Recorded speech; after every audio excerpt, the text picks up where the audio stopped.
Assalamualaikum warahmatullahi wabarakatuh. Alhamdulillahirrabbilalamin.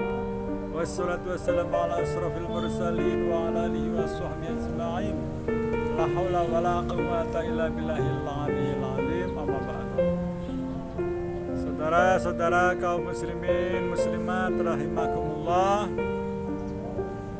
bersyukur kepada Allah yang telah memberi berbagai macam karunia, kenikmatan, iman, Islam, ihsan, rizki yang berkah, kesehatan, dan banyak sekali kenikmatan-kenikmatan yang tidak bisa disampaikan pada hari ini. Tidak lupa salam dan sholawat kita sanjungkan kepada Nabi besar Muhammad Sallallahu Alaihi Wasallam. Beliaulah pemimpin kita yang wajib kita tiru dan kita contoh. Mudah-mudahan di hari akhir kita mendapatkan syafaatnya. Amin ya Allah ya Rabbal Alamin. Kita akan bahas tentang surat Luqman. Apa-apa saja isi dari surat Luqman, maknanya, peristiwanya, kejadiannya, dan pelajaran apa yang dipetik dari surat Luqman ini.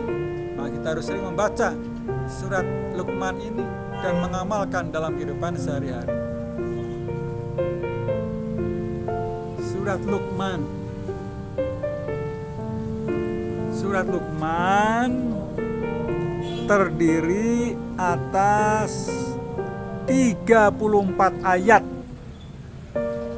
termasuk surat-surat Makkiyah,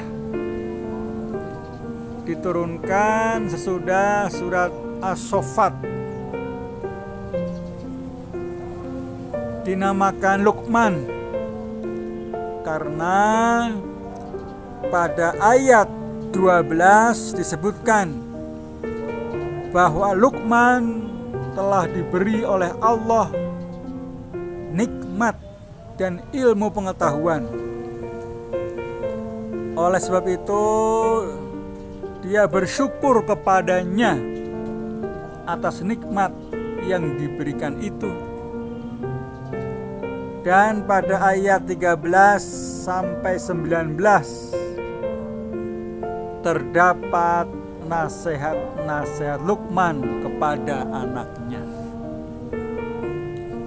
Ini adalah sebagai isyarat dari Allah supaya setiap ibu bapak melaksanakan pula terhadap anak-anak mereka sebagai yang telah dilakukan oleh Luqman. Sedangkan pokok-pokok isi surat Luqman: 1. Tentang keimanan.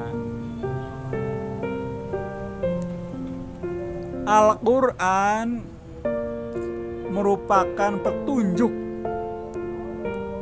dan rahmat yang dirasakan benar-benar oleh orang-orang mukmin.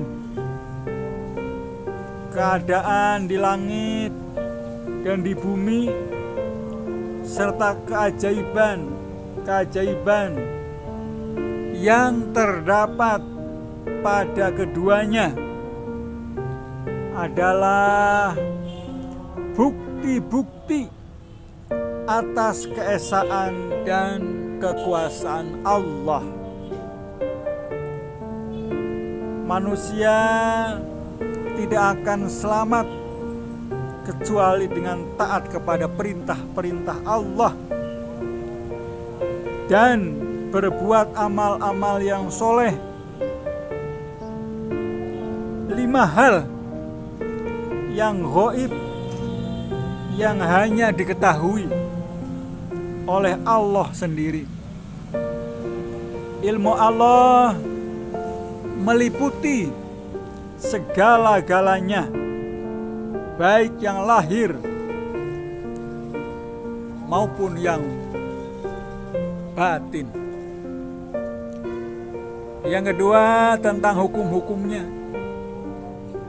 Kewajiban patuh dan berbakti kepada ibu dan bapak selama tidak bertentangan dengan perintah-perintah Allah. Perintah supaya memperhatikan alam dan keajaibannya untuk memperkuat keimanan dan kepercayaan atas keesaan Allah Subhanahu wa Ta'ala. Perintah supaya selalu bertakwa dan takut akan pembalasan Allah pada hari kiamat, di waktu seseorang tidak dapat ditolong baik oleh anak atau bapaknya sekalipun. Yang ketiga, kisah Luqman, ilmu dan hikmah yang didapatnya. Yang keempat, orang-orang yang sesat dari jalan Allah dan selalu memperolok-olokkan ayat-ayat Allah, celaan terhadap orang-orang musyrik karena tidak menghiraukan seruan untuk memperhatikan alam dan tidak menyembah penciptaannya. Menghibur hati Rasulullah Sallallahu Alaihi Wasallam terhadap keingkaran orang-orang musyrik, karena hal ini bukanlah merupakan kelalaiannya. Nikmat dan karunia Allah tidak dapat dihitung. Saudara-saudara kaum muslimin muslimat rahimakumullah, surat Luqman mengemukakan hal-hal yang berhubungan dengan hari berbangkit, keesaan Allah, kebenaran risalah yang dibawa oleh Rasul, dan nasihat-nasihat Luqman kepada anaknya. Lalu apa hubungannya antara surat Luqman dengan surat As-Sajdah?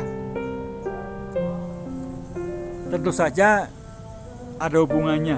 Pertama, kedua surat ini sama-sama menerangkan dalil-dalil dan bukti-bukti keesaan Allah Subhanahu wa Ta'ala.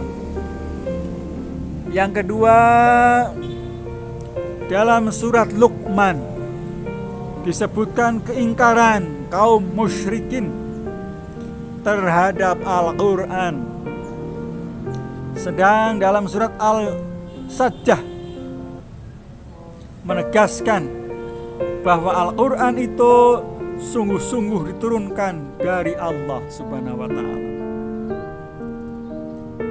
Yang ketiga, dalam surat Luqman ayat 34 disebutkan bahwa ada 5 hal yang ghaib, yang hanya Allah saja yang mengetahuinya.